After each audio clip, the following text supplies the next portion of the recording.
Antes de começarmos, gostaria de esclarecer que este vídeo não tem a intenção de ofender ou questionar as crenças de ninguém. Respeitamos profundamente a fé de cada um e entendemos que este é um tema delicado. O que faremos hoje é analisar o que dizem a história, a arqueologia e as fontes antigas sobre a figura de Jesus de Nazaré. Junte-se a mim nesta jornada por Jerusalém e pela Jordânia para descobrir quais evidências existem sobre sua vida e legado.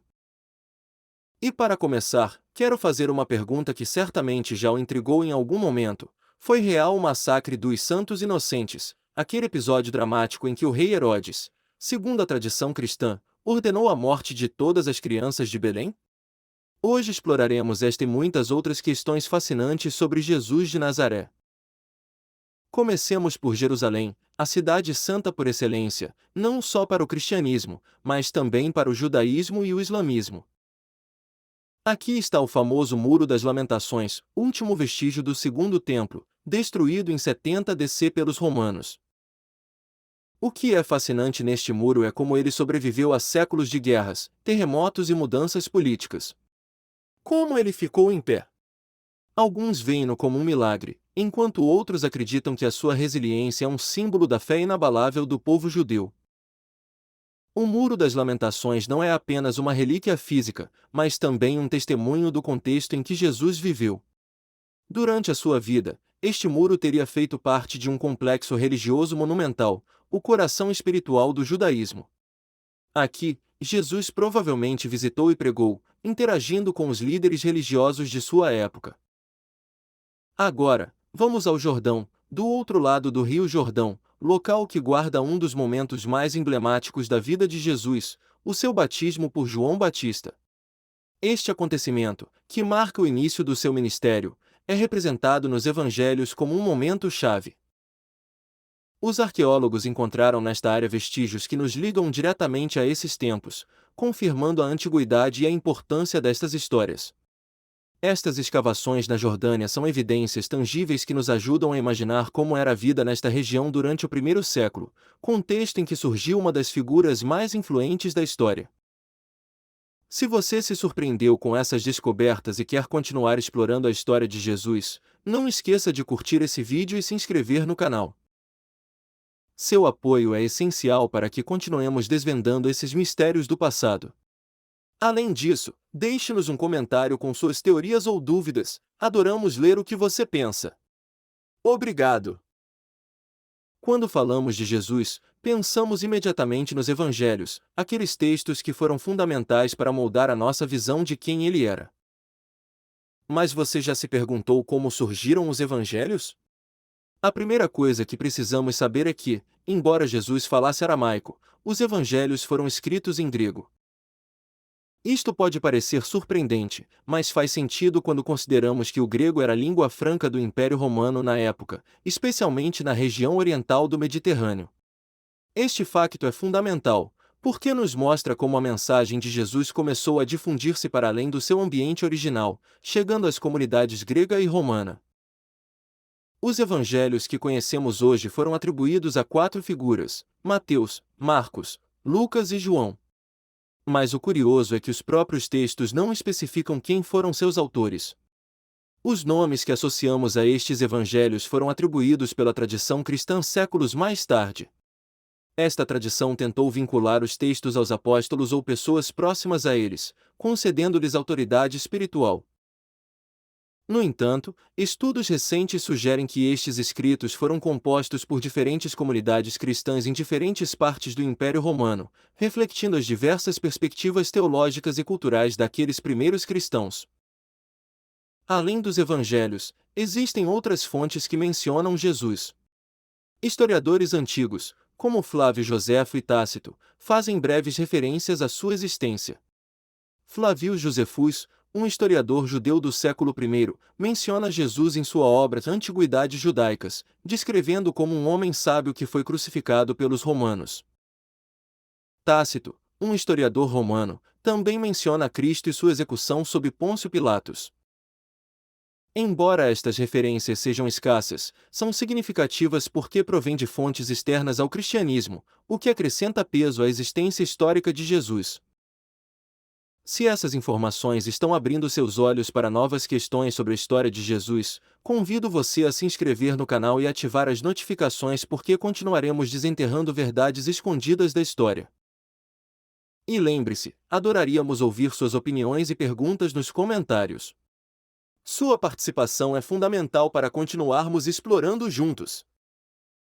Uma das figuras mais influentes na expansão do cristianismo é, sem dúvida, Paulo de Tarso. O interessante sobre Paulo é que, embora nunca tenha conhecido Jesus pessoalmente, foi ele quem transformou o cristianismo de um movimento judaico local em uma religião global. Antes de se converter ao cristianismo, Paulo, então chamado de Saulo, era um perseguidor dos cristãos. Contudo, depois de uma visão no caminho de Damasco, tornou-se um dos mais fervorosos defensores da fé cristã. Sua principal missão era levar a mensagem de Jesus aos gentios, ou seja, aos não-judeus, percorrendo grande parte do Império Romano. Paulo escreveu muitas das cartas que compõem o Novo Testamento e, através de suas viagens e ensinamentos, estabeleceu comunidades cristãs em cidades importantes como Corinto, Éfeso e Roma. Sem o trabalho incansável de Paulo, o cristianismo poderia ter permanecido uma pequena seita dentro do judaísmo.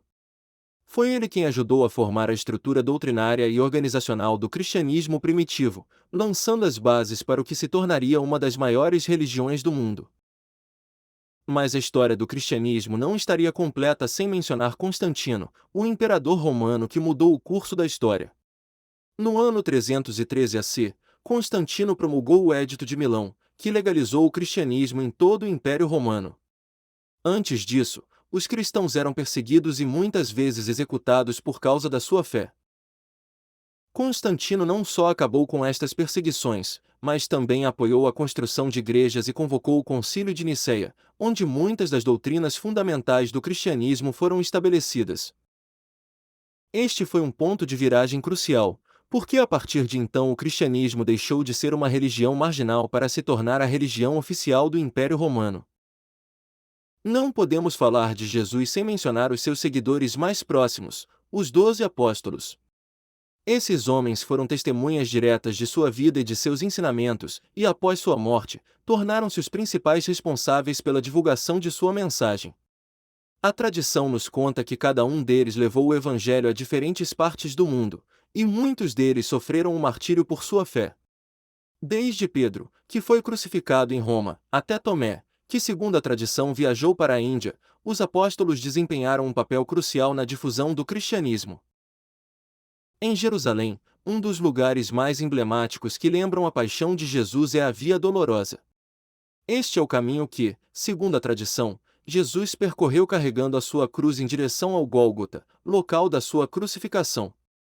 Hoje, é um local de peregrinação para milhões de cristãos em todo o mundo.